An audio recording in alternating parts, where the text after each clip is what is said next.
Hello.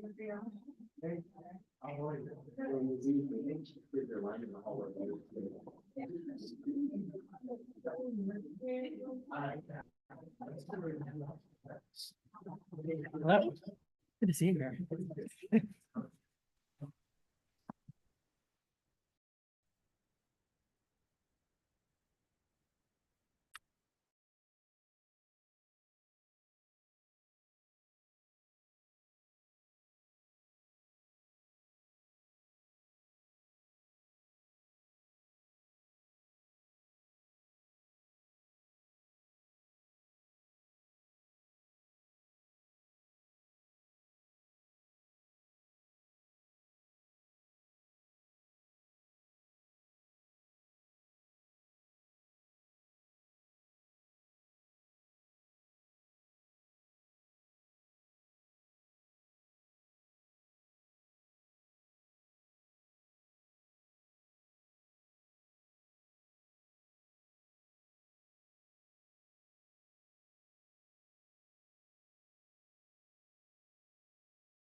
Yeah, yeah.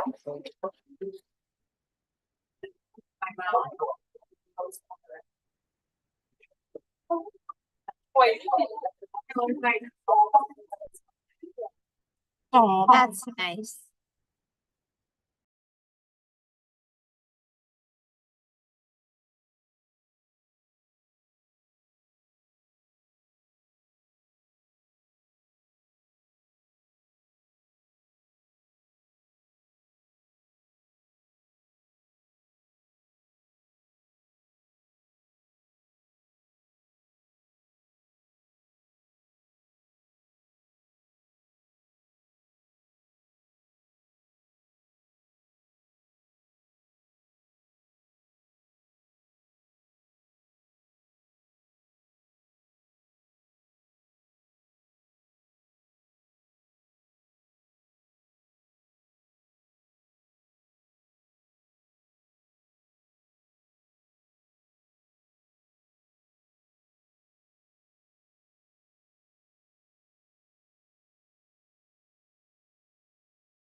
Thank you so much.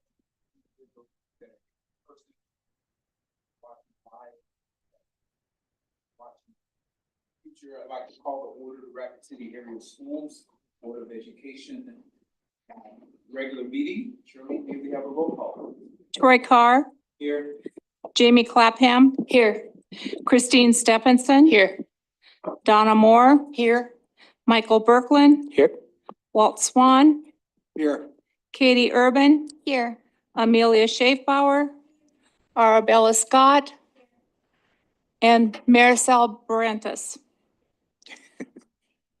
All right, at this time, we'll have an invocation by Pastor Brock. Pastor Brock, you'll have, hold on. Now we're here. We're good? Okay. You'll have 1 minute. Yes.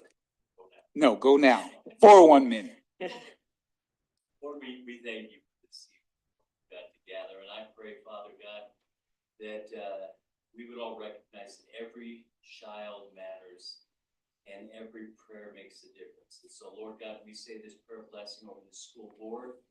Pray you give them wisdom in every decision they make. I pray that, Lord God, you would bless them for their service to our community and to our children. And I pray blessing also upon the parents that are here. I ask you, Lord, to bless them, Father. They have the most important job to raise kids, their kids. So bless them for it. So Lord, we ask that you be here in this meeting, God, and guide and lead. In Jesus' name we pray. Amen. Amen. Thank you, Pastor Brock, for being here. At this time, I invite everyone to stand for the Pledge of Allegiance. Pledge allegiance to the flag of the United States of America and to the republic for which it stands, one nation, under God, indivisible, with liberty and justice for all.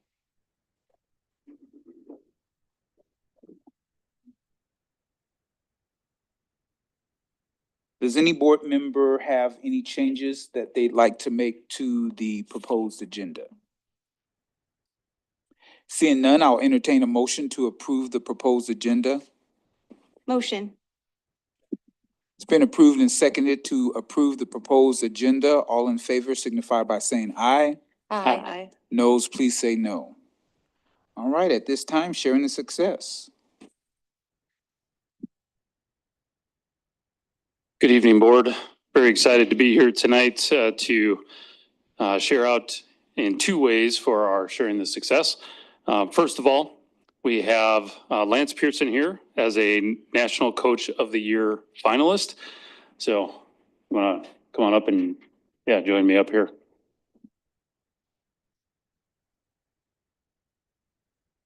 Yeah, so Lance has been at Rapid City Central High School, and he's been named a finalist for the 2025 National High School Athletic Coaches Association National Coach of the Year in the sport of wrestling. Coach Lance Pearson was nominated for this national honor by the state's High School Coaches Association. The selection was based on longevity, service to high school athletics, honors, championship years, and winning percentage. The nominees and finalists are evaluated by experts in the field of coaching using a sports-specific rubric to assign points to each category. Then the Coaches Association is the oldest association in the nation, formed by coaches, and has been recognizing them since 1978. So 8 finalists from across the nation are being honored during the National Coach of the Year Awards Banquet, which will take place at the National High School Athletic Coaches Association National Convention at the Ramkota Hotel and Convention Center here in Rapid City on the evening of June 25th this summer. The highlight of the banquet will be the naming of the National Coach of the Year in 19 recognized sport categories, one of which Mr. Pearson will be a part of. So we thank you, and I believe I'm going to have additional comments. Hi, Lindsay Rummel, current principal of Southwest, and I actually came here tonight because I also have Miss Carrie Lighty, who we're going to be recognizing, but what an absolute pleasure to see Lance Pearson on the list too. And so I was going to speak during open forum, but Dr. Strasser allowed me to say a few words. I've known Lance for close to 20 years. He was the first person I co-taught with as a new teacher to the district, and he is a phenomenal person. I am so happy to see him get this award. For me, it wasn't a surprise. It was more of a, it's about time. I mean, he's a phenomenal coach, educator, husband, father, and of course, dear friend. And so he's just phenomenal. Every time I have an opening at Southwest, I call him, I try to convince him to come over. But he will not leave the Cobblers. He loves that place. So congratulations, my dear friend, and I'm glad I get to be here to say that tonight. So Thank you. awesome, yes. Thank you.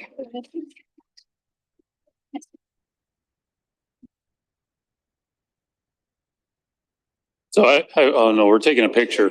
I always wonder, now that the season is officially over, what do you do in the next few days? As my wife kindly reminds me, wrestling season is never really over.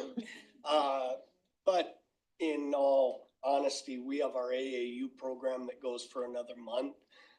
We're blessed to have just some great coaches, and we all work together from when kids are 5 and 6 years old till they get to me. So that's probably what keeps me doing it. Obviously, my wife keeps telling me you're never going to quit because there's always going to be another little one coming.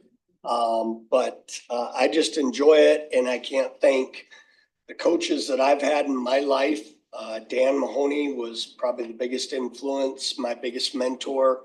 The whole reason I came to Rapid was Dan Mahoney and my wife, of course. But he helped get me in the district, get me into the coaching.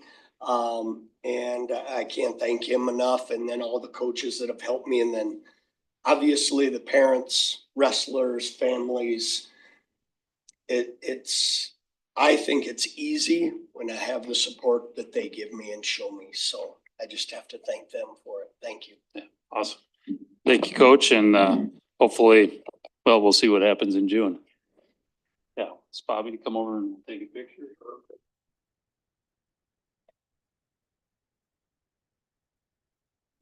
Box.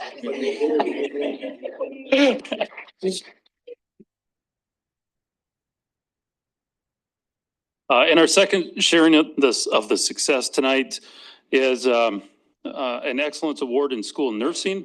So School Nurse of the Year is about publicly recognizing school nurses nationwide by annually honoring one school nurse of the year from each state who has demonstrated excellence in school nursing practice and leadership in school health.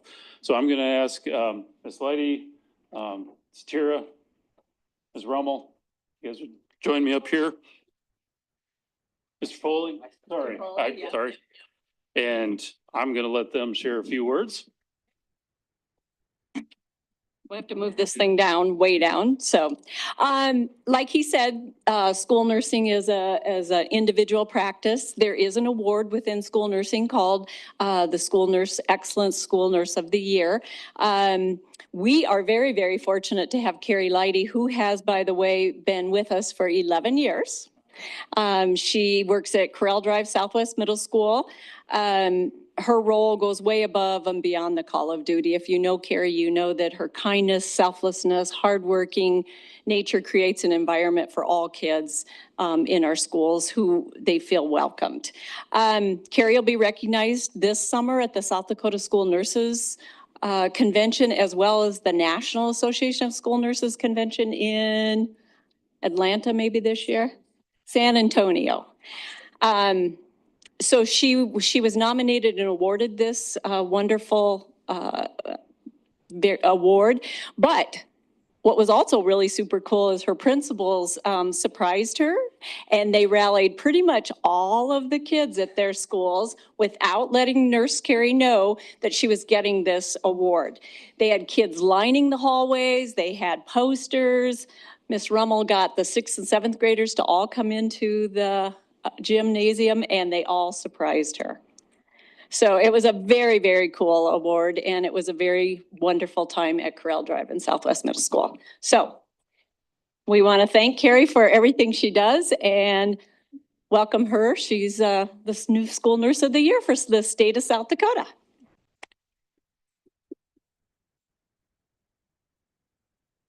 Me again.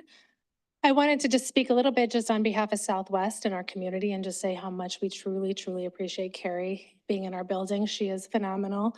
There are so many things in a building that I, as a principal or leader, have to worry about in managing, and the health needs of our students is never one of them because I have Carrie, because Carrie goes above and beyond. And generally, she knows about any health needs before I even have a chance to know about them because she's got it, she's handled it. It's just in good care, and she's knowledgeable, professional, effective, empathetic, caring, everything you could possibly need.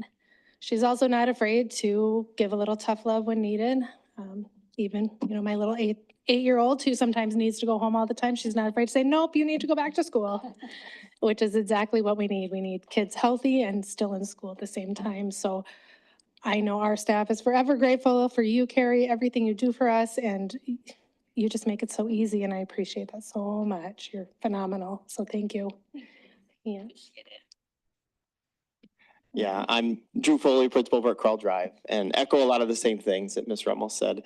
Our staff and our students and our parents love working with Nurse Carrie. She has so much care and just loves what she does. And I've only worked with her for a couple of years, and it's been an honor. And she does things outside of nursing to help out whenever she sees a need, she fills it. So we're super appreciative. She's so well deserving of this award, and it was so fun to get to celebrate her a week and a half ago and surprise her, and the kids were thrilled to hear the news of the award too. So congratulations. Yeah. Thank you. Step over here for a better picture. Yeah.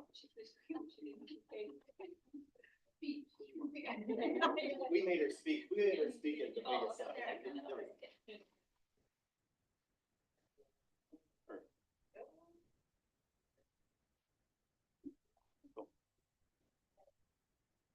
And that's our sharing the success, but as you can see, we have great people in RCAS doing great things. Thank you very much. Board, anybody like to make comment about or to our honorees on tonight? Okay. Katie has her hand up, I think, Oh, maybe. I don't have, let me Yes. see here. I move. All right, Mrs. Urban. Congratulations, Coach Pearson. Your name is synonymous with Cobbler Wrestling. And I've known him longer than you, Lindsay, since I was 15. He was my computer teacher and I was a freshman. And he was a young, good-looking teacher at our school. And you still look very young. But congratulations. It is definitely about time. And Miss Leidy, this is great news for us and for you. I'm so grateful that you're here and working for us. Anybody else?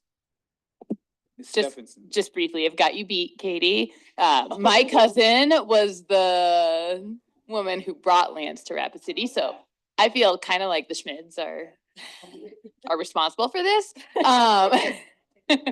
But I just have to say, and Carrie too, I'm tangentially related to. I kind of think of it that way. And I feel so lucky that you're here in our district. I mean, we have so many outstanding people in this district, and this is the best part of the job is hearing from you what's going on and seeing you get recognized at a higher level. And the fact that it's 8 wrestling coaches in the nation, Lance, is so amazing. Congratulations. All right, thank you very much. Anyone else? All right, at this time, we're going to open forum. We have one, Ms. Negretti.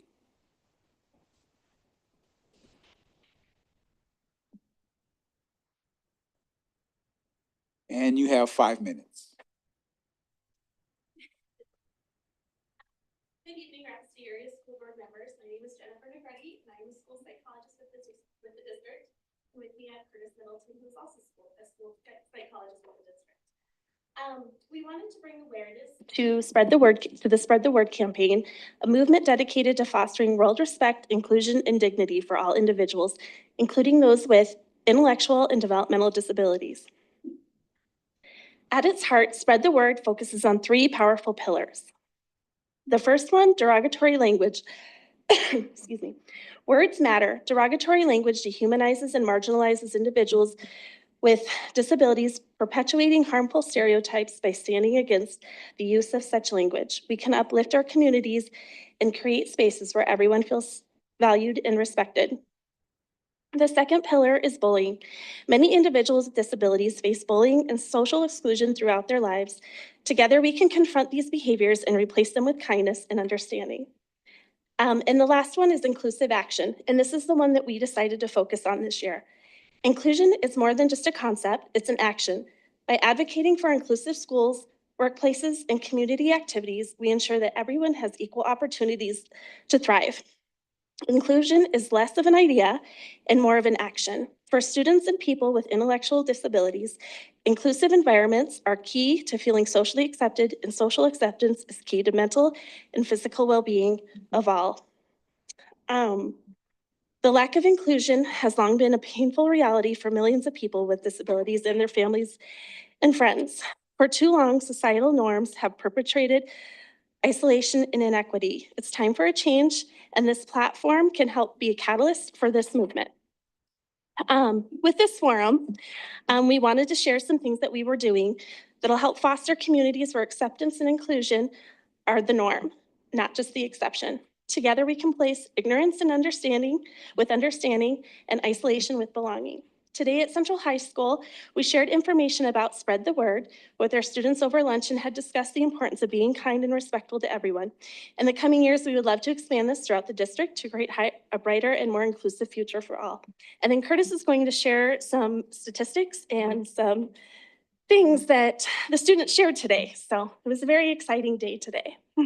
Yeah, thanks for making time for us this evening. So some statistics that we wanted to share. Over 200 million people are students and adults are evaluated and identified with intellectual disabilities globally. And many of those report continuing to feel marginalized.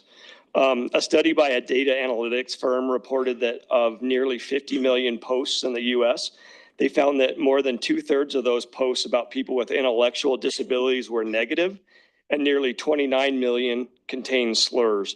And then when social media users are posting about people with intellectual disabilities, 7 in every 10 of those posts are negative, with 6 in 10 containing a slur. So again, this kind of underscores the highlight or the importance of the Spread the Word movement and why it's really important to make sure everyone feels included in our educational system.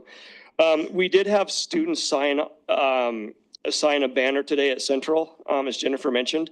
And then some pledges, some students took a pledge, and then I just wanted to share a few of those with you tonight. The first one, I pledge to spread inclusion by being kind and including everyone in the many activities that I participate in. I pledge to spread inclusion by showing more kindness to make the world a better place. And then I pledge to spread inclusion by being kind, being respectful, and showing love and compassion to my fellow students and classmates. So again, that's all we have. Thank you. Share that with you. All right, Ms. Negretti, can you just stay there for a second? Yes. Now we'll go to board response to open forum. So since you were the only one and the main one, board members, does anybody have any comments or questions? Mrs. Clapham. Thank you for coming. Thank you for your words. Thank you for your efforts. I think that, you know, there are a lot of words right now, I think that are misunderstood and mislabeled. And I think that, you know, we want this district for every child to feel safe, for every child to feel supported.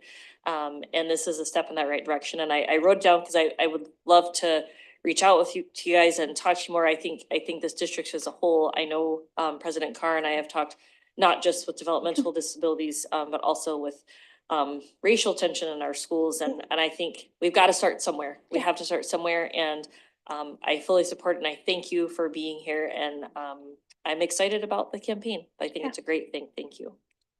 Ms. Shapeauer. Thank you, President Carr. So I'm obviously not a board member, but I am a student at Central High School. So I just want to say thank you, first of all, for what you're doing. I saw you guys with the banner in the hallway. I know during lunchtime, there was a whole bunch of students. It was this whole like line of them. I didn't even get to see the banner, but I saw all the names being written on it. So I just want to say thank you for that. And I heard buzzes all around the students, all around the school about this program and the dress up days. So thank you for what you do, and Central has really loved you guys being there. Welcome. Yeah, again, anybody else? Again, thank you so much. How long has the program been going on? And Curtis had that information, I think since, it's been a while, but it's evolved. It started with spread the word to end the word, and it's evolved into the 3 pillars that I talked about. And it's just evolved since then, and when you do the campaign every year, you can focus on one of those pillars. Okay. And, I think it would be great if we could expand it to all the schools, so. I think So right now it's just at Central. Central was our pilot this year, just to kind of try it out and see how it went, but we had a great response. Well, yeah, obviously, Mr. Barr commented on that. Yeah. Okay, that would be wonderful. And as Ms. Clapham said, we would like to hear more about that and see if that's Yeah. something that, because as you said, words do matter. They do. And we've kind of repeated the lie that sticks and stones will break our bones and words will never hurt us, right? That's not true. Right. And words can be more damaging than sticks and stones. So thank you for what you do. We're interested in seeing what else we can do with it and spread it throughout the district. So Great. thank you. Thank you so much for having us. All right, no problem. Hey, student representative, Ms. Barrientos.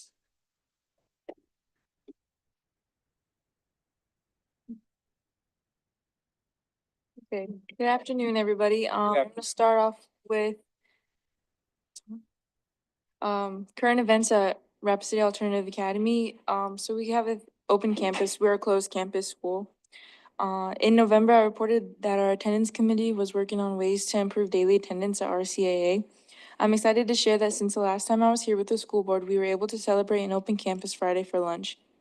Building wide, we worked hard to raise our daily attendance rate to meet weekly average goals.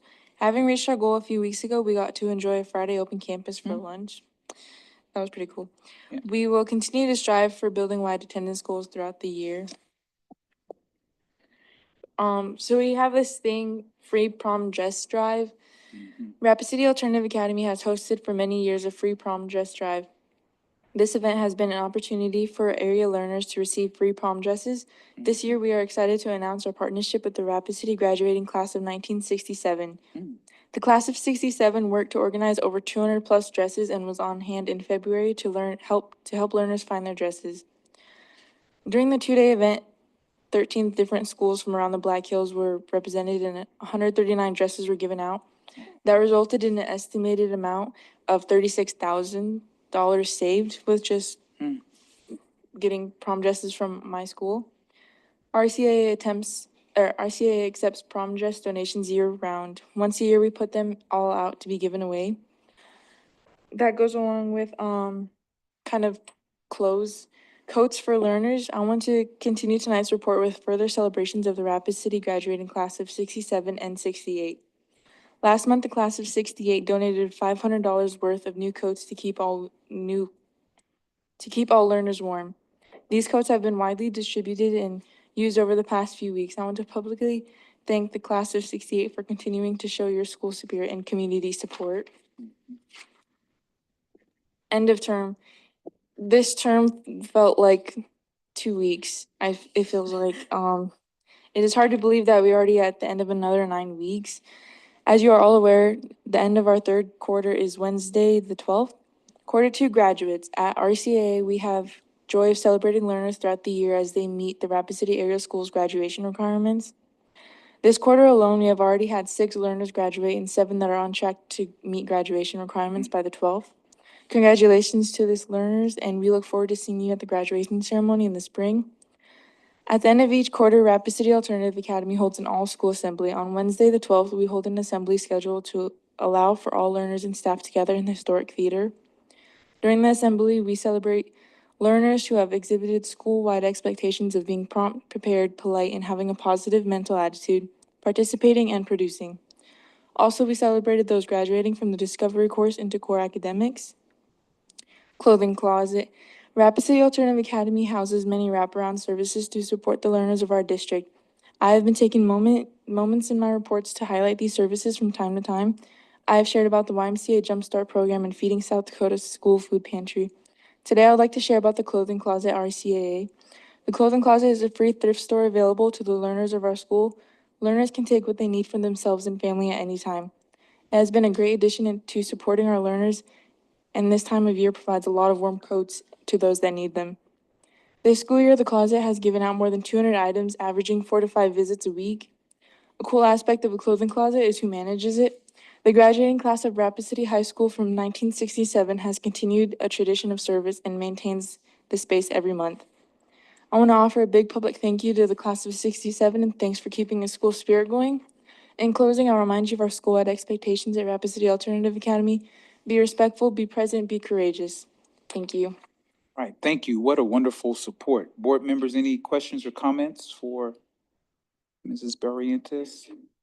I think the part of the report that I liked the most is the attendance goal. And I think, Dr. Strasser, that's kind of an example of what we're talking about, that we're trying to get up attendance. Here's something that we tried. The kids seem to be engaged. Obviously, there was a goal. There was an attendance goal that had to be reached at the school. And if that goal was reached, then you all had open campus for lunch on Friday.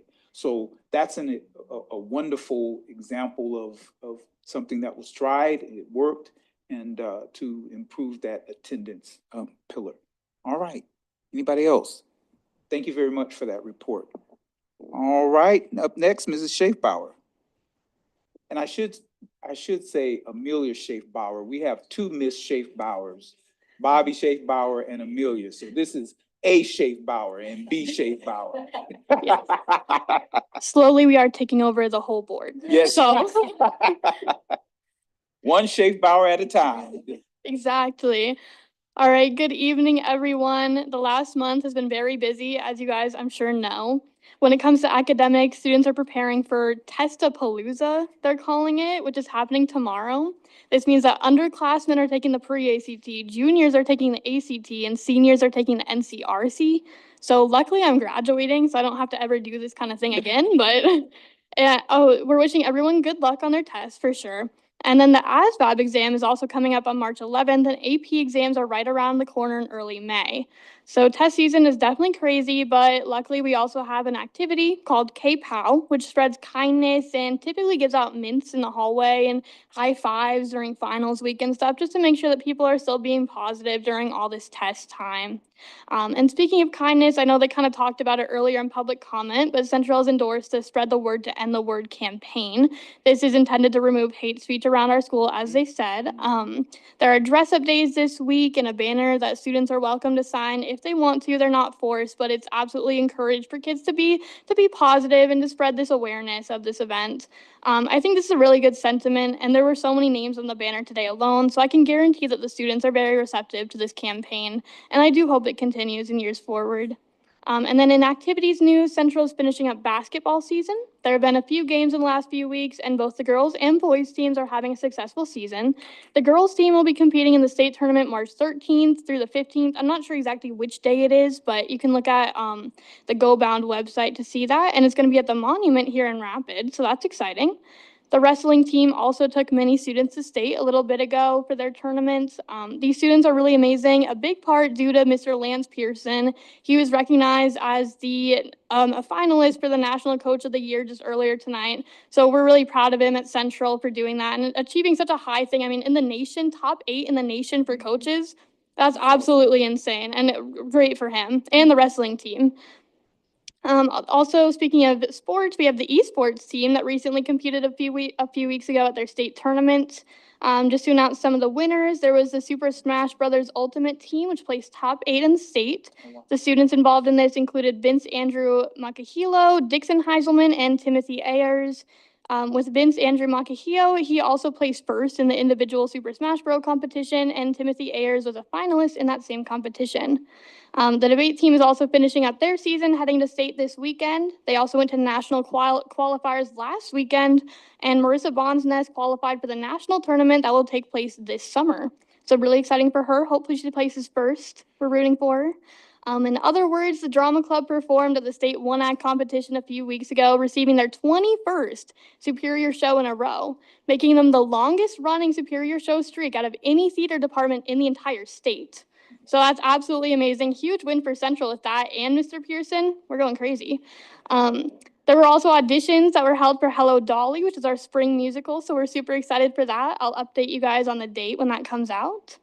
In upcoming performing arts, there will be a jazz concert with special guests of an Air Force jazz band this Thursday at 7 p.m. in Central's auditorium. I hope to see you guys there. It's going to be super fun. We're playing this one song from Radiohead, so in a jazz style, so you guys won't want to miss that for sure. We also have an all-state band performance March 29th at 4 p.m. all the way in Watertown. We had 4 students make it in this year. And in case you guys don't want to travel 6 hours to Watertown, which I don't see why not, honestly, to see a high school band, you can stream it online at South Dakota Public Broadcasting's website. So hopefully you guys check it out. And I think that's all I have for you guys. Thank you. And once a cobbler, always a cobbler. Go Cobblers. All right. Mrs. Urban. Does every student take those tests? Yeah, every single student in Central is testing tomorrow. And they're paid for. Awesome. Thank you. All right, anybody else? Okay, Miss Scott from Stevens. Good evening, everyone. I have a lot of similar things, so I might be echoing Amelia a little bit, but I'd like to start by congratulating the Raider boys wrestling team for accomplishing an impressive 3rd place this past weekend at the state tournament.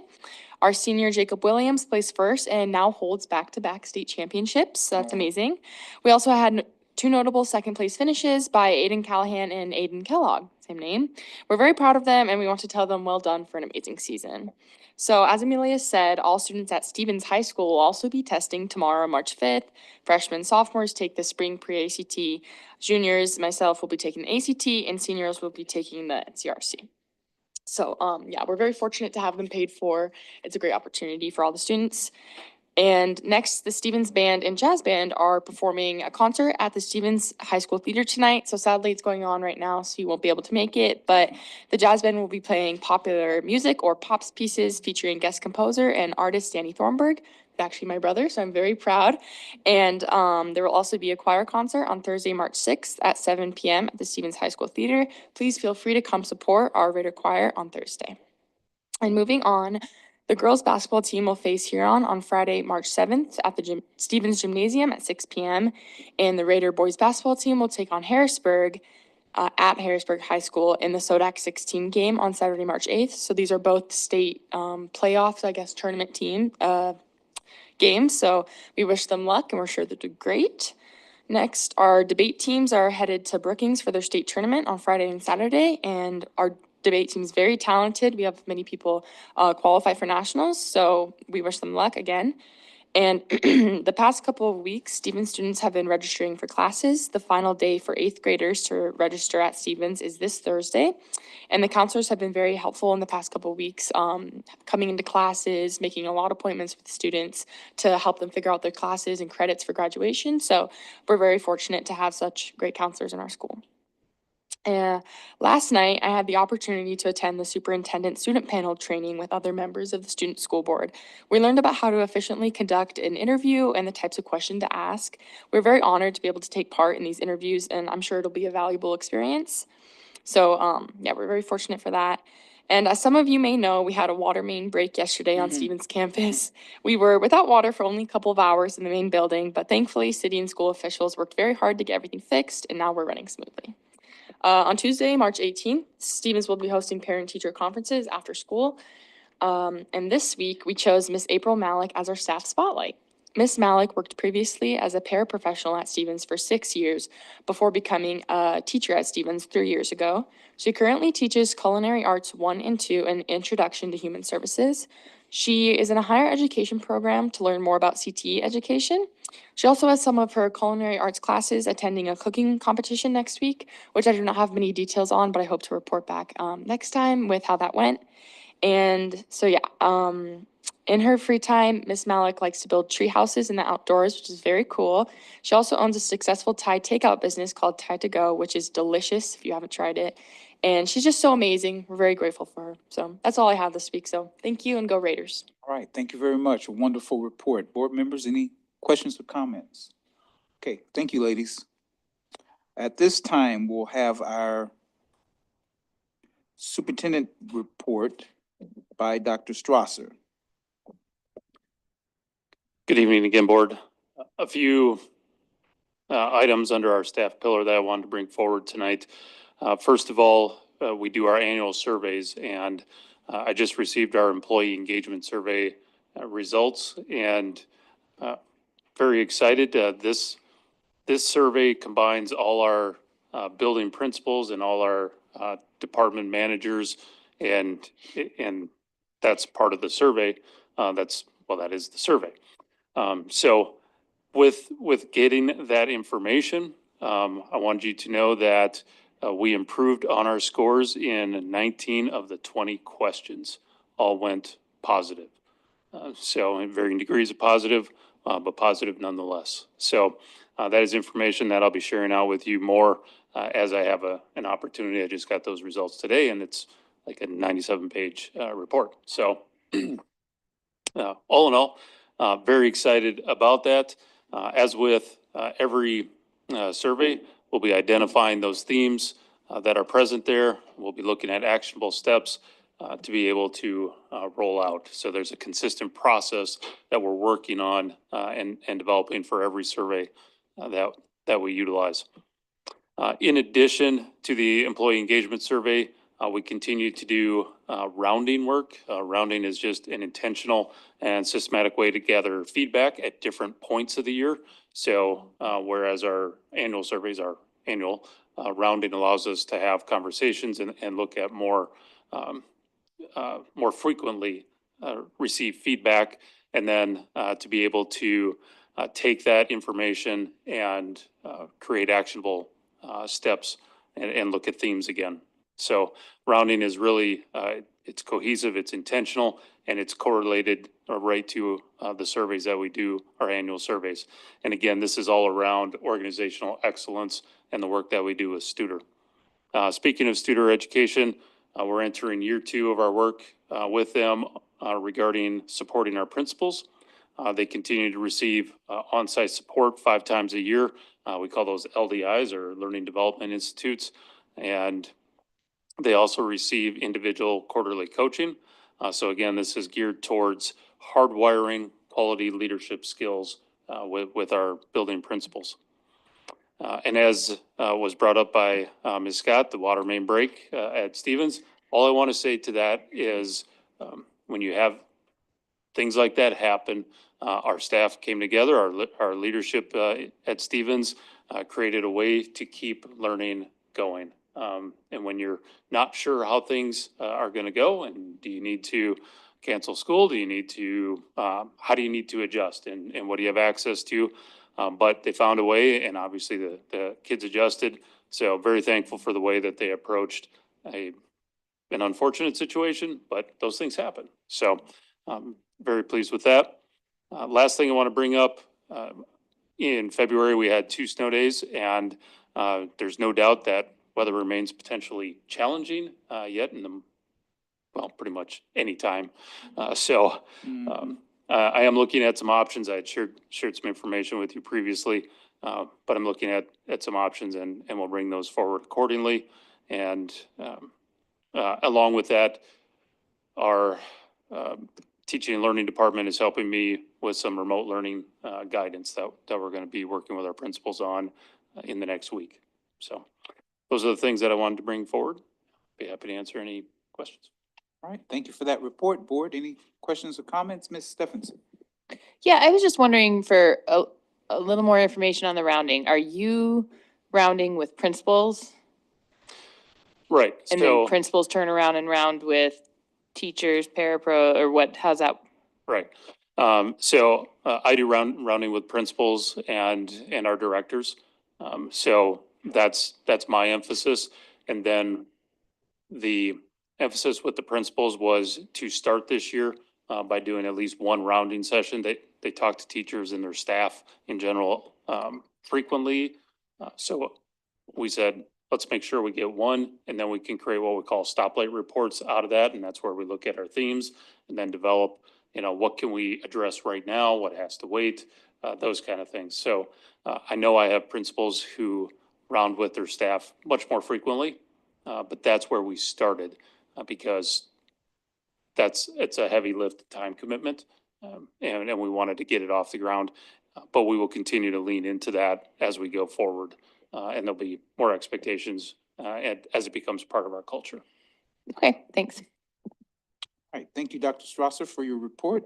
Now, Mr. Sassy. Thank you very much, President Carr. I'll get my slideshow going here. Board, tonight I wanted to talk briefly about the fiscal year 2026 SPED budget.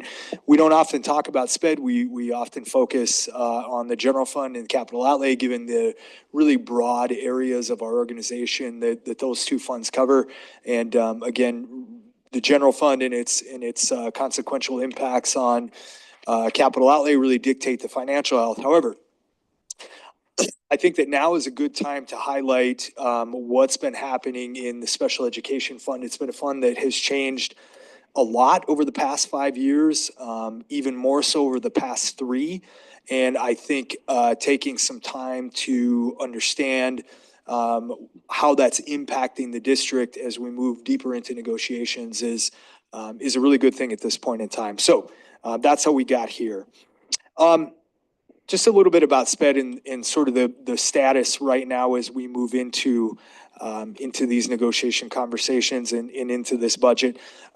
SPED is the other major personnel-based fund. So a significant amount of overall SPED funding, even higher than the general fund, goes into personnel funding. About 85% is directed towards personnel funding.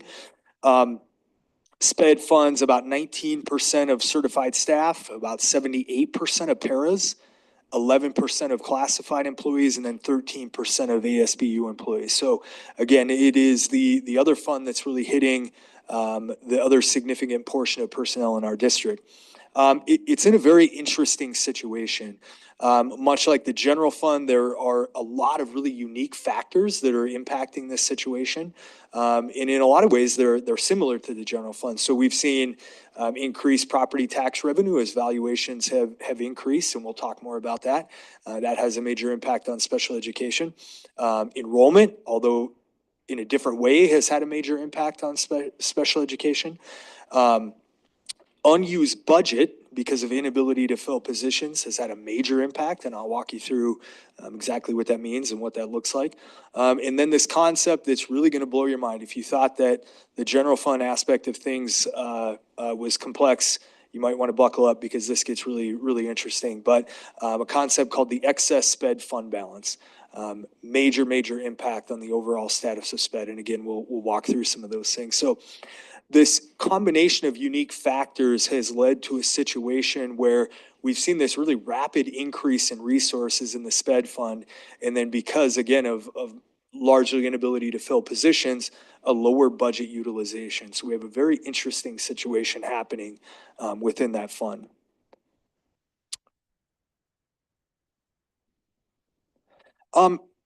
Digging a little deeper into each of these categories that is impacting special education, and talking first about property taxes. So again, like the general fund, SPED has its own levy. So it's a legislatively approved levy that's set out, and it receives property taxes as part of its local effort, much like the general fund and capital outlay. Again, like those funds, SPED has benefited from the increasing valuation of property in our district. So the local effort for special education has increased 58.73% since Pay 20. So a really exploding effort there for the property taxes. Again, like the general fund, the removal of that local effort, like we talk about on the general fund side, in the calculation of SPED state aid has a major impact on SPED's overall financial picture. But again, increasing valuations leads to increasing local effort or taxes in the SPED fund, just like it does in the general fund. Talk a little bit about SPED disability counts. So this, I use the word enrollment a lot in this conversation. I'm using that in this context interchangeably with what we would call SPED disability counts. So enrollment, of course, plays a major part in SPED's financial health. We've had an interesting situation play out over the last several years where as overall enrollment has declined, like we've reviewed several times in terms of the general fund conversation, SPED disability counts have largely remained steady during that same period of time.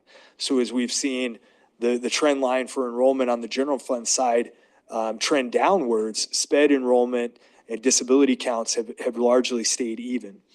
An interesting side note to that is that disabilities are categorized by the state. So State Department of Education, you're going to see this actually in the formula, categorizes all of these disabilities. And what we've seen is a distinct increase in higher severity categories during that time period. So for example, autism, which is one of the disability categories, that count has increased by 100 students, which is about a 48% increase from the time period from 2019 to 2024.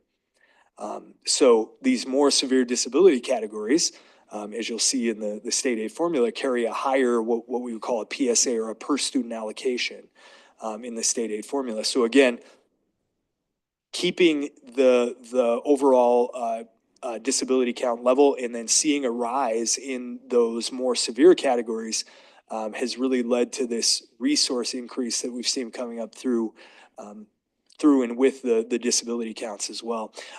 I'm not the guy to speak eloquently about this, but I would just say in talking with Director Comer, that's really not a local trend. That's something that is occurring around the nation in public schools, increases in disability levels and again, increases in those more severe categories of disabilities as well. Talking a little bit about SPED expenditures. So as we all know, it's been extremely difficult to recruit and retain special education staff over the last several years, again, especially over the last 3-year period. This has led to a significant amount of positions that were budgeted for remaining unfilled throughout the course of a fiscal year. Looking at our budget utilization, again, we've seen this problem spike and increase very rapidly over the past few years. So back in fiscal year 21, we had used about 95% of our expenditure budget. As you can see, throughout that remaining period, that has continued to dip year over year over year to the point in a low point in fiscal year 24, of about 86%. Given where we are currently on year-to-date special education expenditures, we're projecting we're going to end in about the 87% range. So our utilization of the expenditure budget when we're planning for all of our positions to be filled has steadily declined during that time period. And so again, this in combination with some of those other factors really plays into the overall SPED situation that we're seeing. Generally speaking, it's more complicated than this, but generally speaking, this leads to cash accumulation in that fund. So if your revenue projections are on target and you're spending less than what you had planned for, you accumulate cash in that fund. This is not the type of cash accumulation we want to see. For example, it's not coming from efficiencies or cost savings. This is coming from our inability to fill positions, which obviously leads to a whole list of issues within our system. So this is not the type of accumulation we want to see.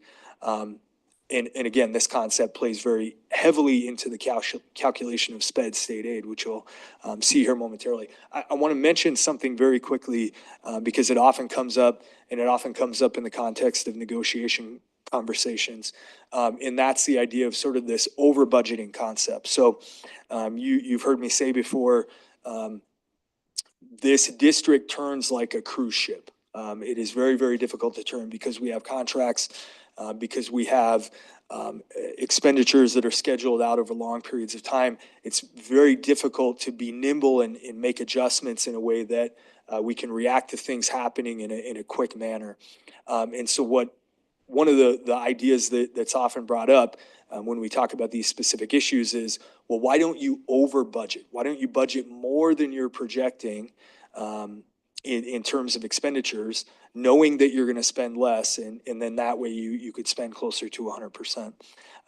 My response to that is always, I think that would be the most irresponsible thing that I could do for you in my position, would be to over budget that fund and end up in a place down the road where if things got corrected, we would have a disaster on our hands in terms of being able to manage that fund. So I just wanted to mention it. It's something that comes up often, and I think that there is a great deal of complexities when it comes to managing a situation like this and how we budget and some of the different factors that we look at. And so simply saying, well, budget more than you plan on spending and you'll be fine is not a good way to manage that situation. Okay, looking at the SPED state aid portion, the formula, as you're going to see here shortly, functions very similar to the general state aid formula. Categorical disability counts serve really as that enrollment function and are, again, the primary driver of overall what the formula spits out at the end. Those counts are then multiplied by a per student allocation in each category to develop an overall need figure. Much like in the general fund, that need figure is a governor. It acts as a governor. So just like the general fund, whatever the need is that is spit out of that formula, we can never exceed that in the SPED fund. Regardless of any of those other factors, that is a governor in the SPED fund, just like it is on the general fund side. Like the general fund, there's the removal of local effort. So taking the local effort to the SPED fund and removing that from that need figure is a part of this formula as well. And then again, this adjustment for what's called the excess fund balance, and we'll talk through that more. And really that equals then your special education state aid. So a very similar formula.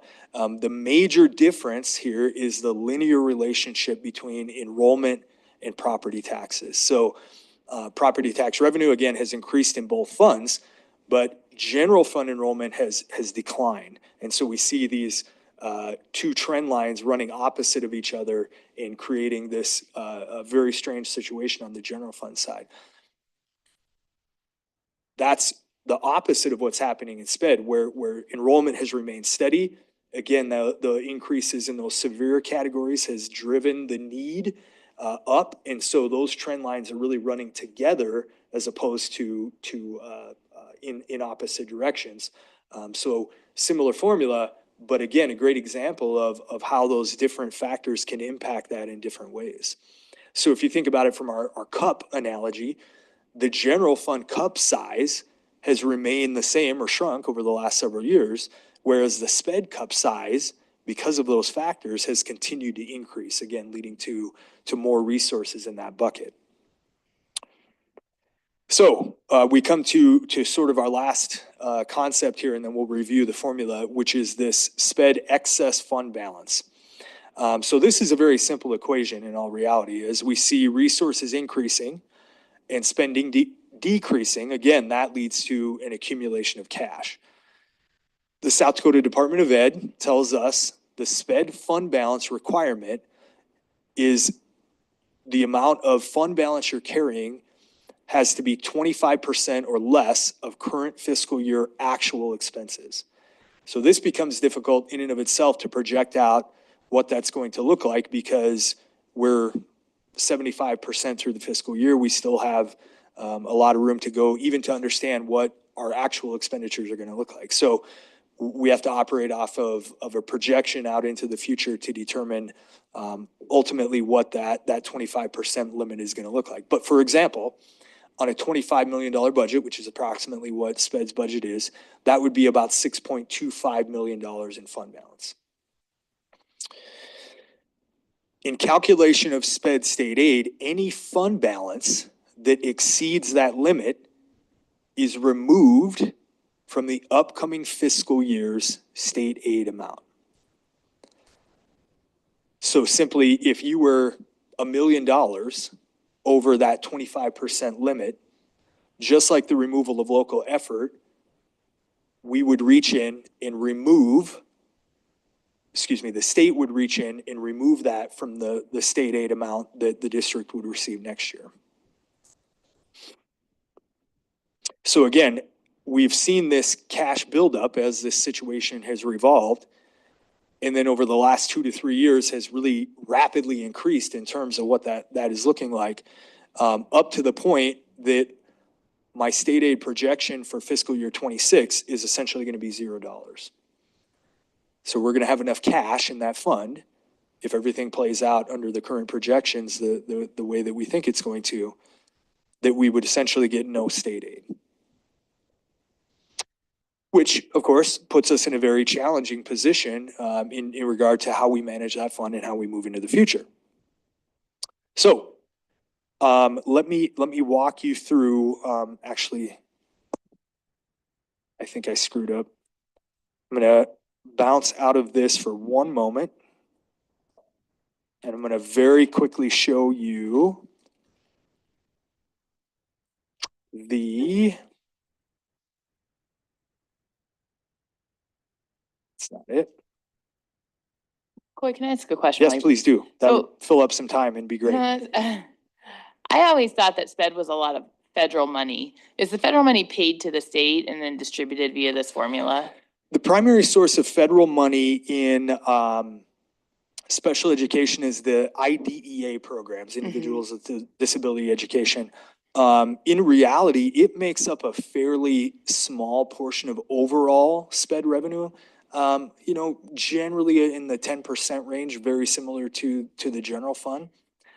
So I think it is a bit of a misunderstanding, and I hear that a lot. I think a lot of people assume that the majority of SPED funding is on the federal side. In reality, it's not, at least for our district. It, again, much like the general fund lies in state aid and local effort. And so when you say the state aid projection is $0, does that mean the state portion or our property taxes, the local contribution? Like, are we getting nothing through this formula, or are we just not getting the state aid part, but we're still getting the local contribution part? So we will get all of our local effort that ultimately our levy is driving to our district.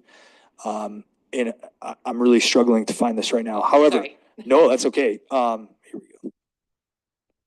I think this is it. There we go. Okay.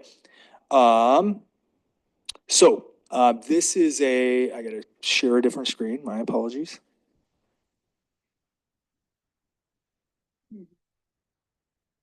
I'm used to this. I screw up often on these. So.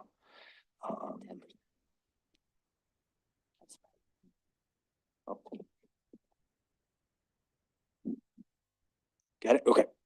So I can move this. Yeah. This is the actual SPED calculator. I'm not going to super deep dive into this. I just want to show a little bit of what this is going to look like. So this is directly off of the Department of Education website. Again, the first part of this formula is entering all of the categorical disability information and the numbers in those disability areas. That's then multiplied by this, what I would call a per student allocation in each category. Ultimately, down here kicks out a special education need based on those counts and multiplied by those specific per student allocations. I'm going to go back up here because this one is a better example. Sorry.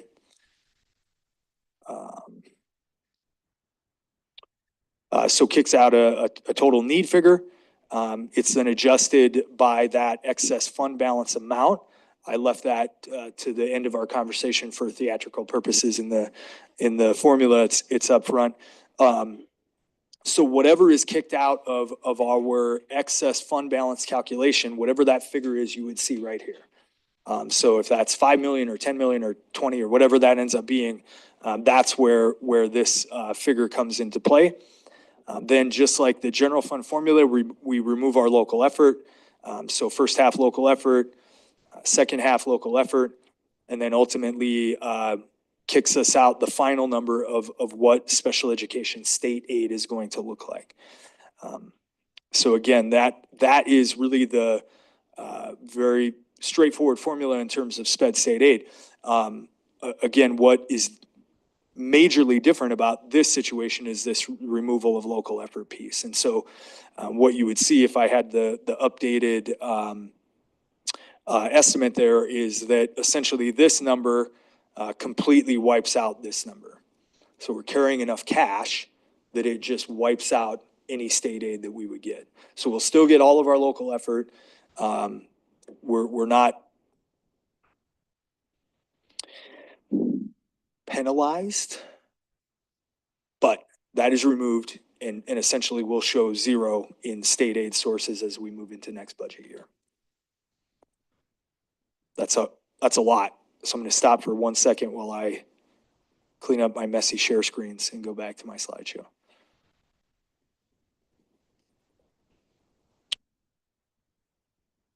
Okay. So that leads us to this. So if we take all that information and we back it up and we look at the big picture projection of the SPED fund, here's what it looks like. And here's where it gets really, really, really deep and confusing. We have to start looking at this from multiple angles because as you're going to see here momentarily, there's an actual version of this, and then there's a version where we look at the fund as if we would receive all the resources that are due to the district. So this gets very complex. But if we looked at the actual projection, so what do we believe we're actually going to see in terms of revenue against our projected expenditures? And again, just for example purposes, what I've put in here at this point is a 0% compensation increase and a 3% inflationary increase in other categories. So much like the general fund numbers I showed you, I just want you to understand what would happen if we just picked that fund up and we moved it into next year without any addressing any compensation increases. So anybody watching, that's not what I'm suggesting. I'm just showing this for example purposes. So 2026 projected revenue with, again, the asterisk being essentially zero state aid because of that excess fund balance, we'd be looking at about $24.7 million in revenue. Projected expenditures, again, under this scenario, would be about $27.2 million. So from an actual perspective, a cash-based perspective, I would call it, we would show a deficit without any compensation increases of about $2.5 million. However, if we viewed that situation from another lens and we said, let's look at it under the lens that we're going to receive every bit of revenue that we're supposed to receive, that we didn't have this excess fund balance issue, what would that look like? Because I think that gives us a much better picture ultimately of the reality of that fund, especially as we move into the future. So if we added that state aid revenue back into this figure, we'd be looking at about $30.9 million, and comparing that back to the projected expenditures, we'd be in a surplus of almost $3.8 million. So I hate to admit this, but the excess fund balance mechanism of that formula is operating exactly the way it's intended to, because what it's doing is creating a deficit and essentially forcing a cash spend down. So it's doing exactly what it's supposed to be doing based on its presence in the formula. Again, I think what's difficult is we have to think about that situation that we are left with as our cash levels come down and as that situation starts to right itself in the state of the fund at that point. And that's really that bottom scenario, because if we were to completely manage under the idea of that top scenario, the actual or cash management scenario, and we restricted expenditures based on the idea that we're going to have a deficit. Eventually, when we got to the point where the situation straightened out, we would have the wackiest situation on our hands ever, because we would probably have a massive surplus at that point. So it sounds very odd coming from your financial officer, but we really have to think about managing from that bottom situation and trying to sort of blur this line in between those two areas and right the ship and carry us out of this situation in a really responsible manner. So it becomes very difficult and a very confusing situation to try to manage from the financial aspect. Can't remember. So that is just like the most information I could throw at you in a very short period of time. But again, I felt like moving into negotiations, that this is a really important topic, and it's going to impact our conversations. And so having a good idea of why it's happening and what some of the factors are really important. So with that, Mr. President, I will answer any questions the board has. All right, thank you very much. Yes, sir. Mrs. Stephenson.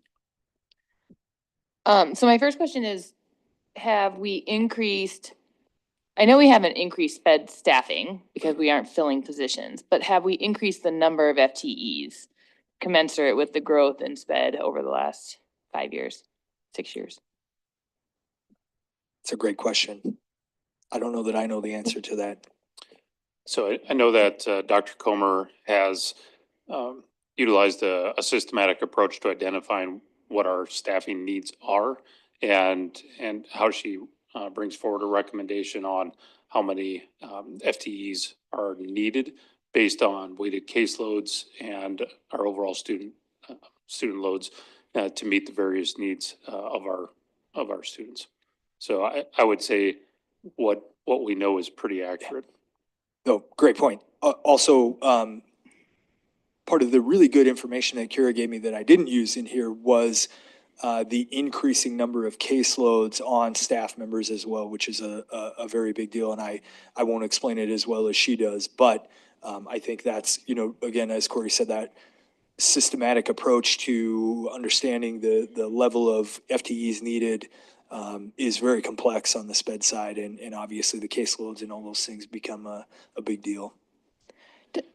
Do you think you could get that information for us to say, like, what is the actual numbers in posted FTEs? Because for me, I feel like as you project your budget for the next few years and trying to spend down excess revenue in sped and potentially increasing salaries for sped staff, I want those budget projections to be on the number of staff that we really need. If we've gone up by 50%, then I want our FTEs to go up by 50%, because that to me is an indication that we're meeting the needs of our special ed students with fidelity to the intention here that, like, your numbers go up, your budget goes up, presumably your staff should go up. I think that not having candidates for positions makes that super hard. So I understand if it hasn't, but moving forward, I'd like that to be a part of the discussion. To respond to that, we use expected caseloads at the elementary around 24 and at the high school around 28 in general. Obviously, Dr. Comer I can work with her to bring more specific information to the board, but that's how we base our FTEs. And when we look at just all the variables across the district and meeting our service needs in every building, because obviously we have 22 buildings that have different needs, and we have district rooms throughout. So there are a lot of things that go into it. Again, I believe what she has brought forward in terms of what our FTE needs are a reflection of the increase in student, not necessarily overall student number of students, but in the severity of the students. So that is all factored in. Any data that we can get at the entry negotiation, I think would be helpful. Oh, sorry. Mr. Berkland. Thank you. So the excess fund whatever that's called. Yeah. EFB. Yeah.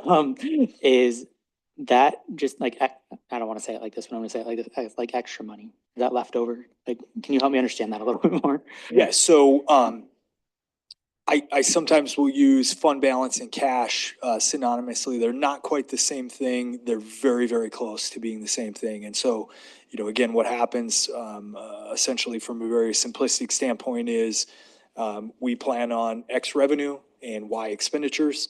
When revenue hits X or is very close to X and Y expenditures do not come close to what we're planned for, it's cash accumulation. And so cash is then stored in the account. Basically, it's a savings account, so to speak.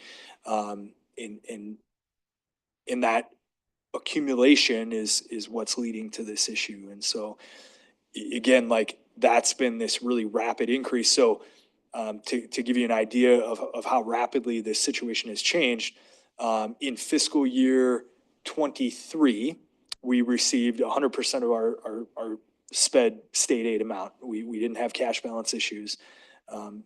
24, we planned for 6 million, about 6.5, and we received about 4.3.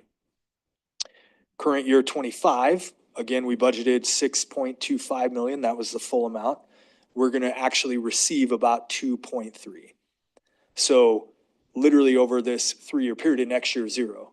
So over this 3-year period, we went from not having a fund balance issue to 0 state aid because we're exceeding the fund balance by that much. So it's been this very, very rapidly evolving situation that again is very difficult to make enough adjustments on a year-to-year basis to offset that because of the difficult aspects of our system at times. So, sorry, I hope I answered. Yeah, no, and Answer the then question. kind of a follow-up question to that, Mhm. that is probably a simple question with a very complex No, answer. please. Why not just spend it? Like, I'm sure that there's somewhere that it could go. What is the kind of idea there? Sure. A couple thoughts. One, I think that the parameters of SPED sometimes make that difficult. Special education is a really highly restricted fund in terms of what you can and can't use that for. So really primarily personnel based. We don't purchase, for example, a lot of equipment unless there is really a way that we can anchor it back to SPED use. So sometimes the restriction, we talk often about sometimes having federal money that is difficult to use. And I know that sounds like a weird concept, but a lot of the restrictions around how you use that makes it difficult. Secondly, just to be transparent, I think that, again, the idea often comes up, well, why don't you just take that money and increase compensation really significantly or add a bunch of positions? And I don't know that I will do justice to the complexity of managing a situation like that and how deeply I think we have to think about how that situation plays out in the future, how quickly those factors can change. You saw this buildup happen over a 3-year period. It can just as easily look the other way, especially if we don't do our due diligence in terms of planning and being really responsible about projections into the future. And so I think this is really, to me, again, the tipping point in which we look at, okay, we really have to look at the way we're doing things and probably adjust at this point to making that look differently. So Makes sense. Thank you. All right, Ms. Flapham. I had a couple of just basic questions. One, do speech therapy, OT, PT, are those all paid under this fund? Would that be accurate? Yes. Yes, I believe so. I thought so. And then this is kind of it's more of like a global, I guess, sort of a thought experiment, or to kind of help the public see the big picture. We talk about, sometimes it's easy to get buried in like numbers, and this is sort of for both you and Dr. Crosser.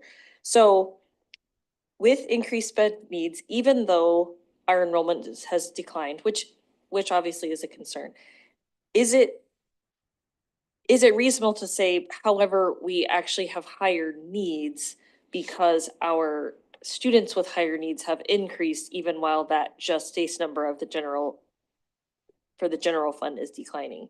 And we can't utilize any of this, even though general education classrooms are then affected, but we can't use any of this to go over there. Is that an accurate statement? I'd say that's a very accurate statement. I'm not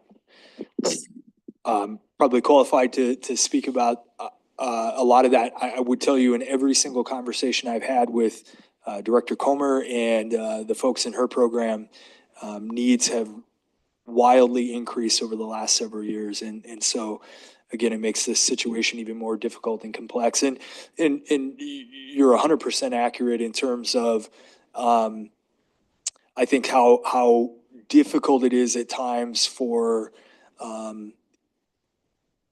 both external stakeholders as well as internal stakeholders to understand the different pots of money we're talking about and how they fund our system and our employees. And so it adds to the complexity of like, hey, I'm really frustrated because I see Koi talking about how there's money over here and not money over here, and why can't we, just go back and forth with that? And so it is just an incredibly complex and difficult situation at every level to try to manage. So I think those are very accurate statements.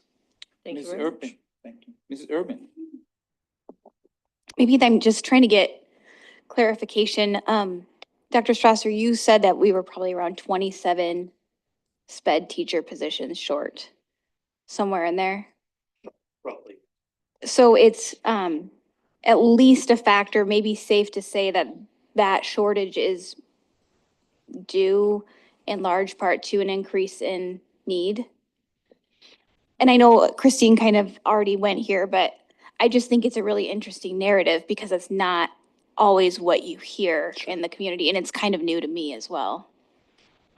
I would say that's accurate. It's based on need. It's based on the caseloads that we feel are appropriate for our teachers and staff to have when working with special education students. So that's how we worked out those numbers, and Dr. Comer worked through developing the data around that, and then she applied weighted caseloads. And weighted caseloads are really about the level of disability that you're working with and how that factors in. So if you have students with certain disabilities, you're going to have a smaller caseload, and then of course factoring FTEs from there. And when we look at our overall openings, and I believe it is a little more than 27 right now, but we also we have teleteacher services, and that factored into how she put this together, in the sense of if we didn't have those, how many straight up FTEs?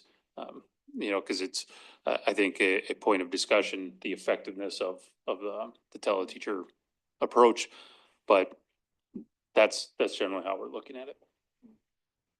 All right, Ms. Urban, did you have anything? Okay, Mrs. Kumar? Thank you, Board. I was just going to explain a little bit more about that weighted caseload. So teachers put in information on students' needs based on communication needs, their behavior needs, their academic needs, their self-care needs, and their behavior needs. And then based on those, the rubric that they fill out, that's a number that a student will come out as their need. And so if one student may have significant needs, they may be rated as a 5, that they have lots of behaviors, lots of communication, and lots of self-care needs. Or a student who has more mild needs may be rated as a 1, that they're more, their needs aren't as significant. And so what we've did is take all of the weighted caseload needs of all of the students that were rated and looked at per building how many teachers would be needed to fill in each of those programs. So they were at that 24 and 28 weighted caseload that would be more manageable for those teachers. And so that's where that number came up. And yet right now, if we get rid of the teleteachers, we would need 30 teachers to be fully 100% staffed. 17 would get us to exactly where we are right today. So the goal is to hire more, closer to that 30. All right. Any other question, Ms. Stephenson? Thanks. So, Dr. Comer. Oh, Dr. Comer. So I really appreciate the explanation of the weighted caseload. I just want to make sure I'm understanding it. So if there are 6 level 4, then that's 1 FTE. Is that Yes. right? Yep. So again, one case manager may have all of their students are rated a 1 on our rubric. So our hope would be 24 students on that caseload for an elementary teacher and 28 students for a secondary, middle school, high school.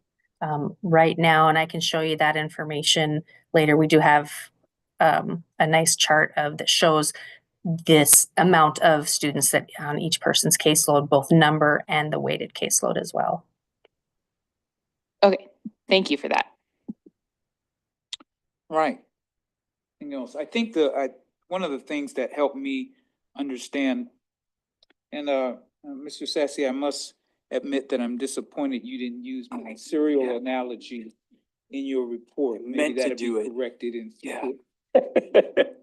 We had an interesting serial analogy in finance committee. But I think one of the things that will help the public and teachers, especially going in negotiations, that we're in this situation of surplus, and that's probably a not very accurate word, because we can't hire enough SPED teachers to pay them. Yeah. So in a perfect world, we wouldn't have this if we hired the 19, 17 SPED teachers and the 30, whatever the number it is, then we wouldn't even be having this conversation. So really, the surplus in a lot of ways is a bad thing, because we can't use that money to pay the people that we need to hire. And so for me, that helps bring it down, because again, you do get confused when you hear extra money, surplus. Yes.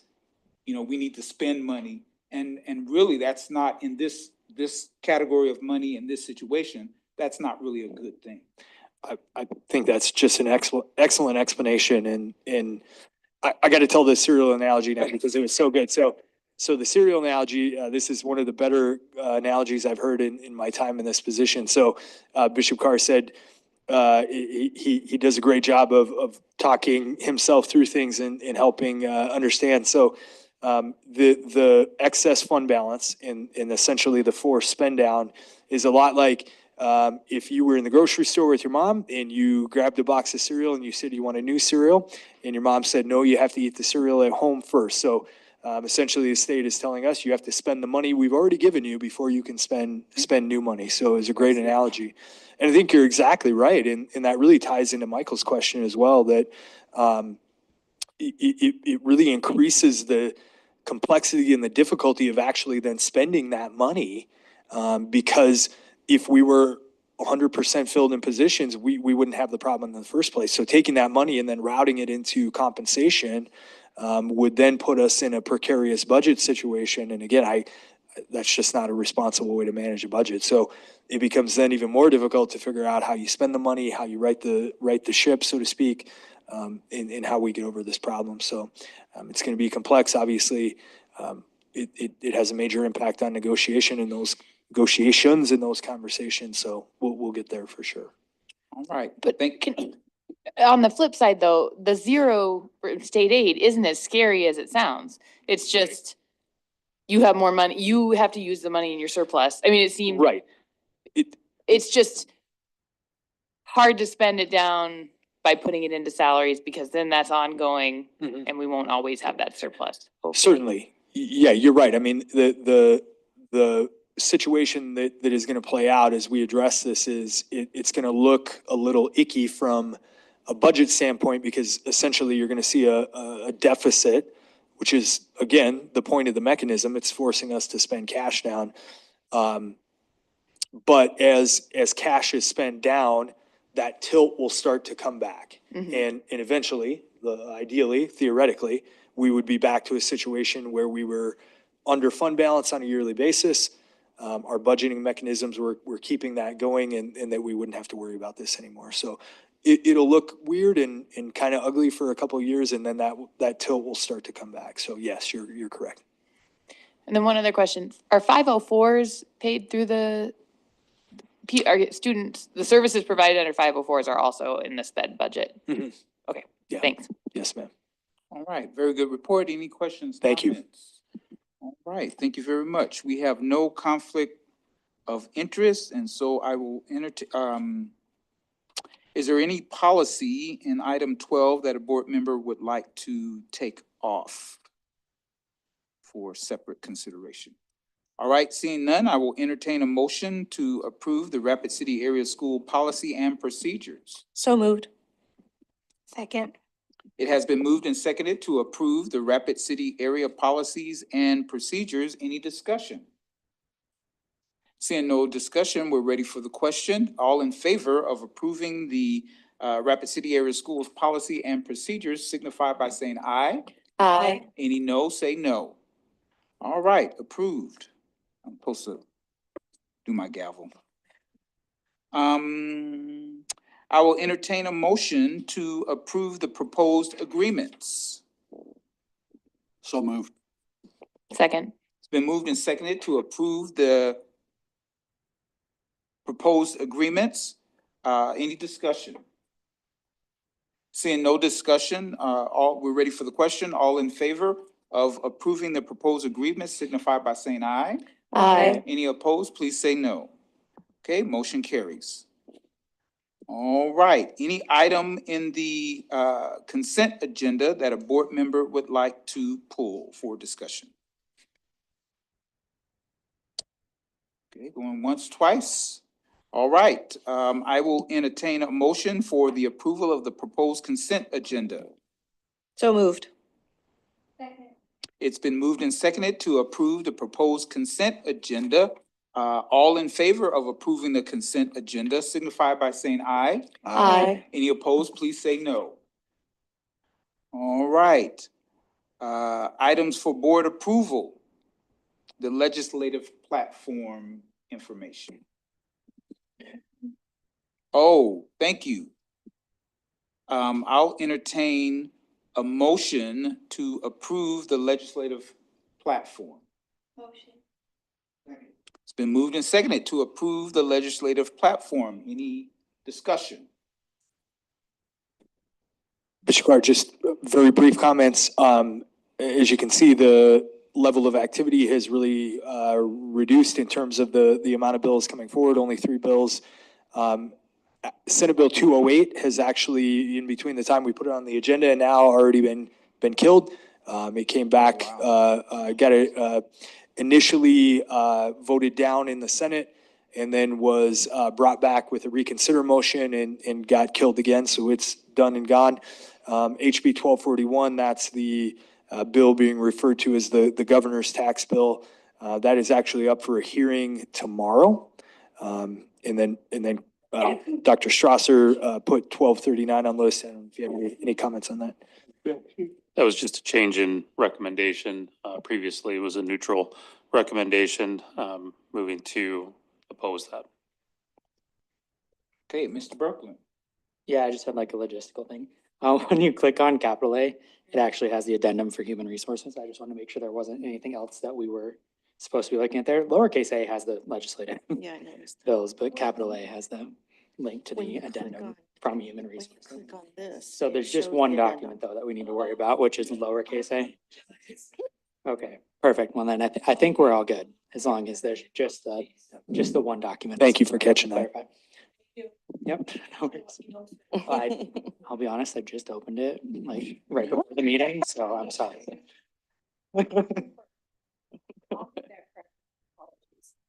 Ms. Clapham. I just had a logistical, so 1241 is neutral or oppose?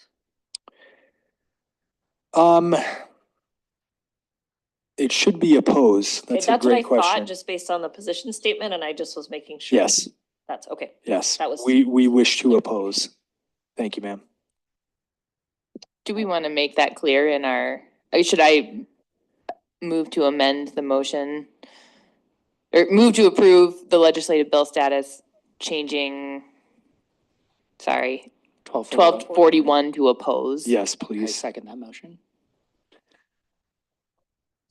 Okay, just hold on. So it's not changed in the, you're just making a verbal change, but it's not, the change is not in the. The document attached to We the can change it agenda. on our bill tracker. Yeah, we'll That's- change. That's not a problem. Yeah. And that would be formal. Yep, Okay, yep. So- We'll make the official change, and it reattach the document. okay, so Wha- any, Will we have legislative platforms on the next agenda, or will we not? Will it be over by then? No, it'll still be going. In Yeah. 2 weeks? So on our bill tracker document, it shows as opposed, so I don't know what happened in between attaching it to the agenda, but, I'm sorry, what was the question? Will we do the legislative platforms on the 18th too?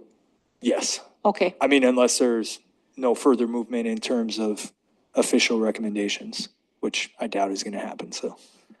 okay, thank you. okay, so you have it as opposed, but it's not opposed in what we're voting on right now. That is correct. Okay.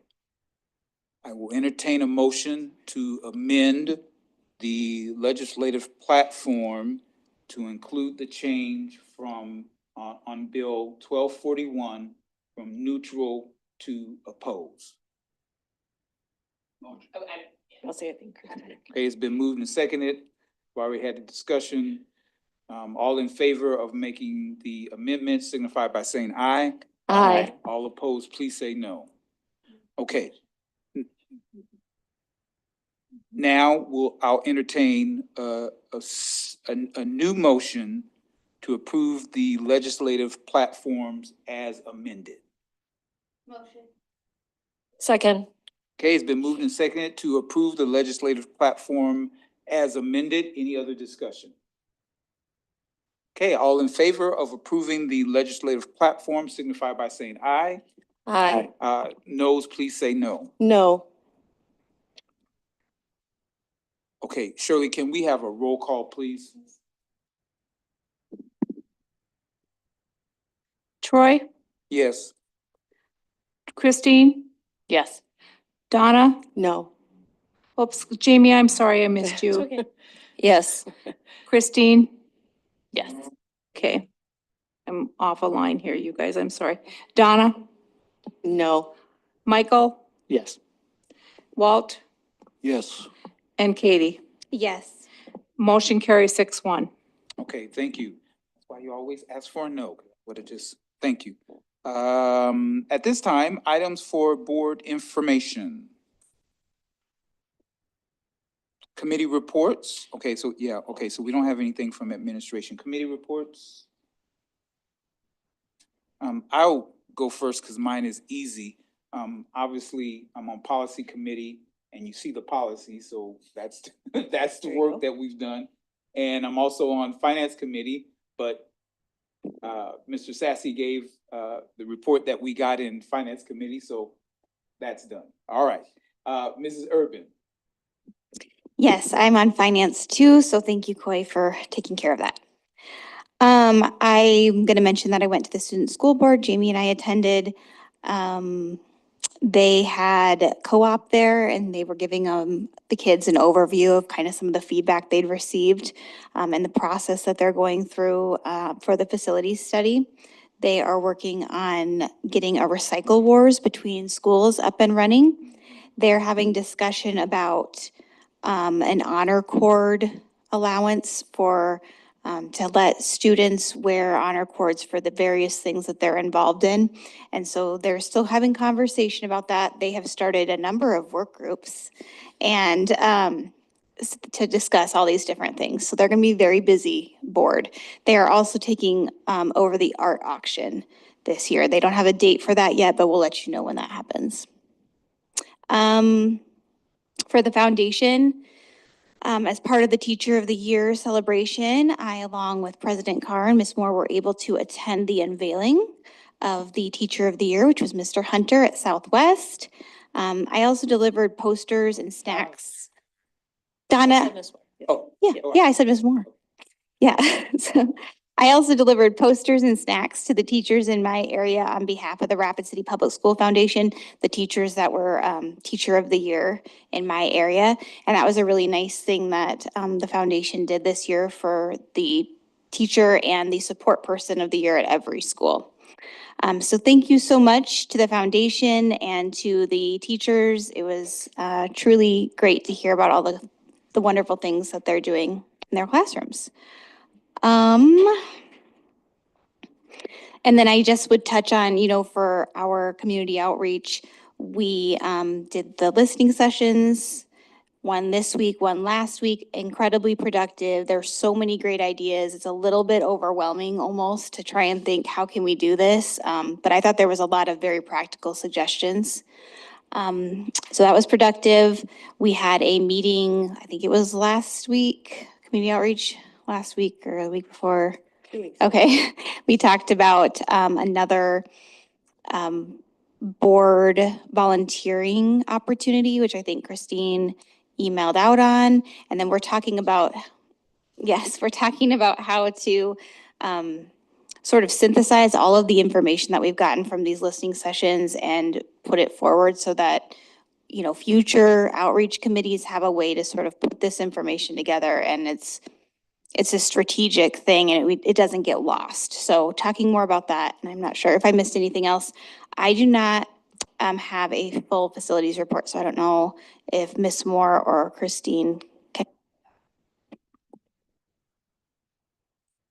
Do you want, well, I'll just let them talk about facilities, but I wanted to, the honor cord, when we attended the board meeting, that was a big discussion, and I think we've heard it before, and the issue is whether all cords will be allowed on graduation robes or just, I think the honor society is the only one right now. And my question is, does that decision come through administration or does that reach us?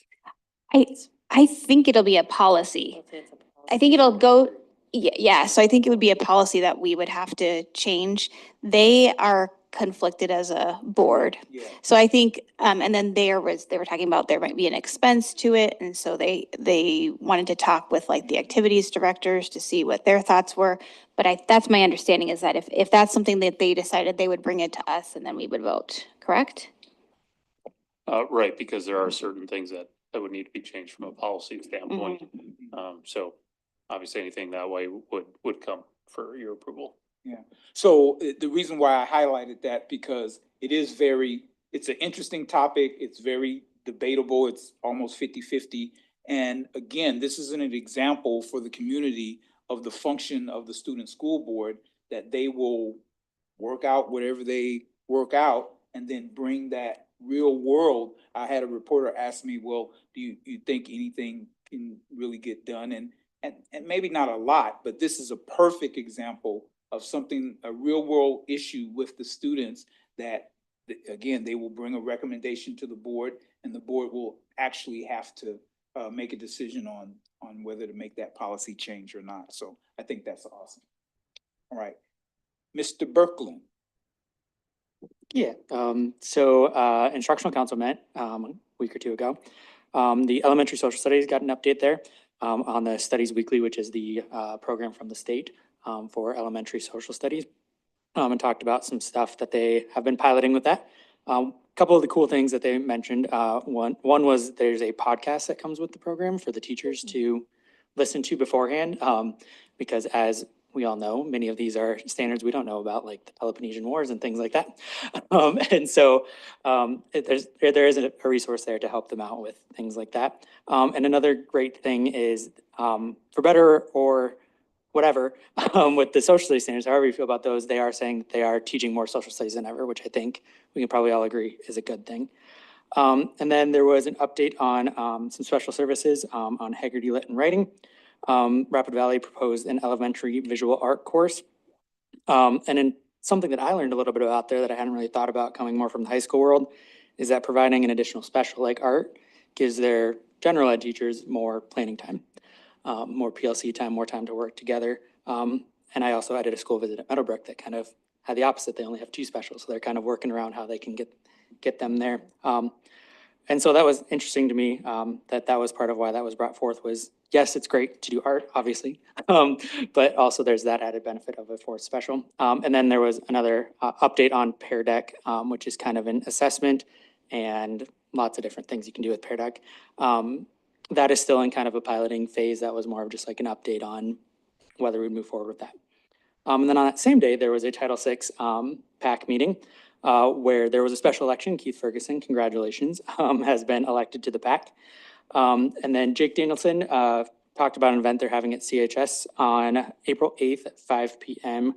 With just kind of a community night. He is the keynote speaker he used to do before he started working at Central. And I think he still does.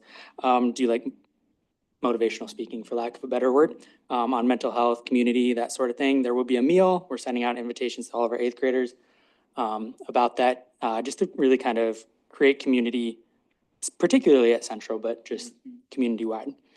And then there was an OCR update. The big thing with that is the Stakeholder Equity Committee met for the first time the day after that.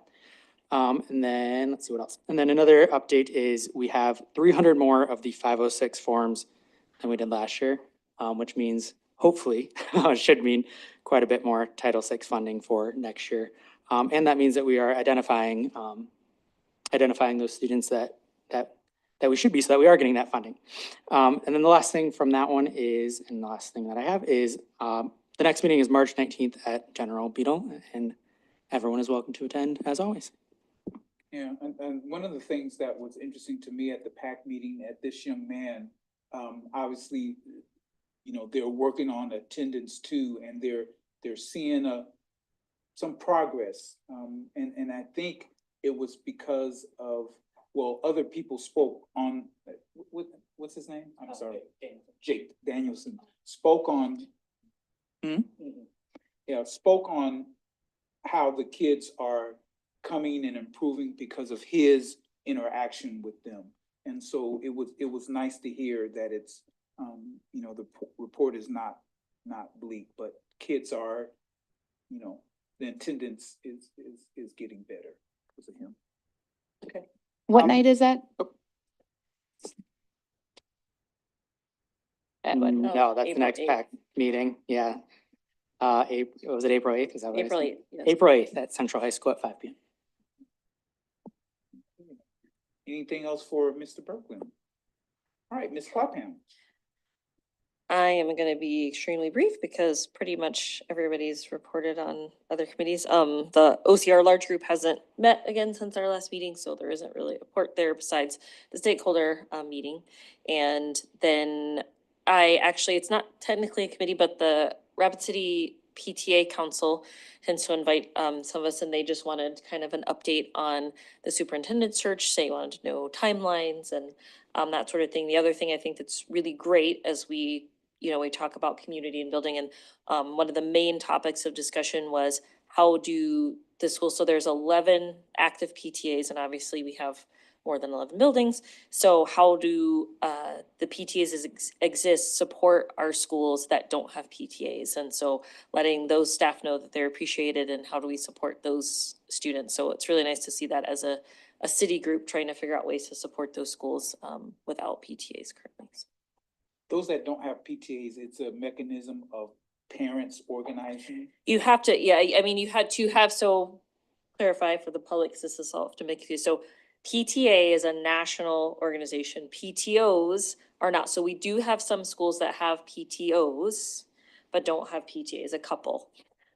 So that's an important clarification. PTO is parent teacher organization. Yes. Okay. But so, yes, so you have to actually charter a PTA, so you have to have someone who, and the city and state, and I could even help anyone who's listening, start to charter a PTA. But yeah, it actually has to be chartered and have bylaws, and so sometimes I think it's just, that seems extremely overwhelming, and if no one's done it to start with, most of these PTAs are very legacy, like they've been in existence for a very long time. And so starting one can be a little daunting, if it doesn't exist, so. But the beauty of a national association is you get all the templates, like they tell you this is how the bylaws work and all that. All right, thank you. All right, Ms. Stephenson.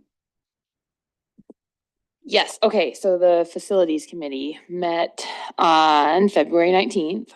We got a update from co-op, more of the synthesizing this master plan that we're gonna be working on, and you all should have gotten an invite for a study session on March 19th from 8 to noon. That's meant to be hashing it out, seeing what the recommendations are, deciding how we wanna move forward. Of course, just a side note, how we want to move forward with facilities, it will be impacted by the legislation that has passed limiting school elections to 3 days of the year. So that will be a topic of discussion on that day as well. Other than facility master plan, we discussed more about the RFQ for Rapid Valley Elementary, requests for quotes, right? And just that Jade expects that for that design, we may get up to 12 proposals, so that would be exciting, and we would have a committee review those. We got an update on the facility commissions. The 19th, of course, was the snow day week, 2 snow days, and got an update about what that was all about. The facilities team was working hard those 2 days. There was something about univents in 5 to 6 elementary schools. The univents were causing a lot of trouble, guys. They were just getting too cold and they were shutting down, and then the heat in the whole school was shutting down.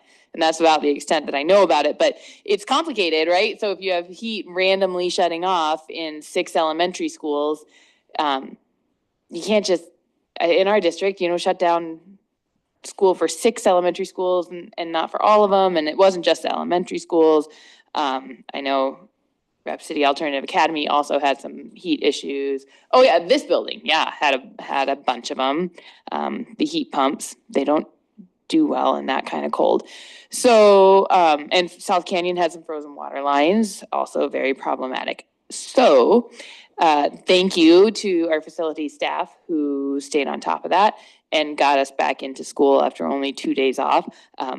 Highlights the importance of money going into facilities, highlights the importance of the ongoing facility budget to maintain every year and to be able to plan in the future. So that was the gist of the meeting. I think I had to leave before the very last item, but well, I have NAHB partnership. I actually think okay, that was just, so that was it. And we be prepared to learn more on March 19th, coming up fast. All right, very well. I see no hands, so I'm assuming there are no other committee reports. We're moving on to other. Ms. Clapham. I'll again try to be succinct. I number my notes here. One is kind of, it's a board and just a personal shout out to the staff at Black Hawk Elementary, Mr. Sargent, and law enforcement. There was a secure status. My child was directly affected. And I think as I had time to process it and debrief it, for our community to understand that our teachers can go from teaching math to sledding with their students to literally protecting their physical safety in a matter of minutes. And they do it without hesitation. It took less than 2 minutes for every kid that was outside to be inside and safe. And those teachers deserve every bit of credit and praise for what they do. And they do it without, they don't get to flinch. They don't get to be upset. They just have to get it done. And they really do. And I think people do not really understand how hard that can be. And so appreciative to all of them. And, Mr. Sargent, I was thinking Mr. Sargent made it, I don't know, maybe he took a spaceship because he made it there faster than he really possibly should have, but that he was there and keeping our kids safe, and that we appreciate that position so much. And it's interesting that when Amelia pointed out, you know, that you can stream on SDPB, just to remind people that South Dakota Public Broadcasting, they stream every single high school event, not just basketball, not just football, not just concerts. When people can't drive across the state, we all know we can't all take off every time our child is somewhere, and that what a resource that is, and that most states don't do that. And that's a gift that we have. And so I'm very grateful for STPB for that. And my last thing is just a support, and for the public to be patient with all of us and to understand that March is the most insane month for the school board of Rapid City, and that everybody sitting in this table has calendars completely full. And just to know that if you don't get a response to an email, or if you don't, that it is not that we are ignoring you. It is not, we are doing the work that we're sent here to do. But I know for me personally, I have 19 board commitments on my calendar for the month of March. And so just to know to be patient with us, like I said, and we're doing the work you sent us to do, and we're working very hard, and it takes a lot of capacity in the month of March. So be patient and hang in there with us. All right, thank you very much. Ms. Stephenson.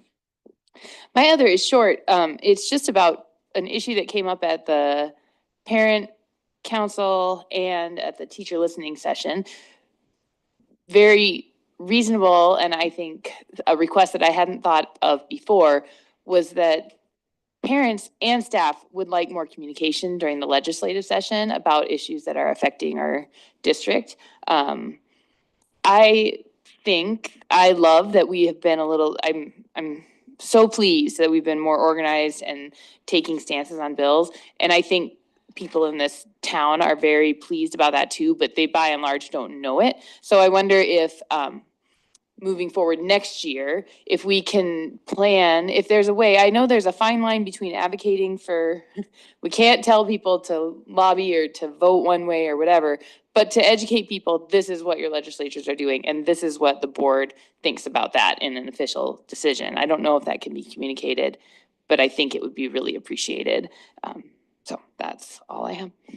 I think to answer that, one of the things that next year board president will be advised is to start the legislative committee.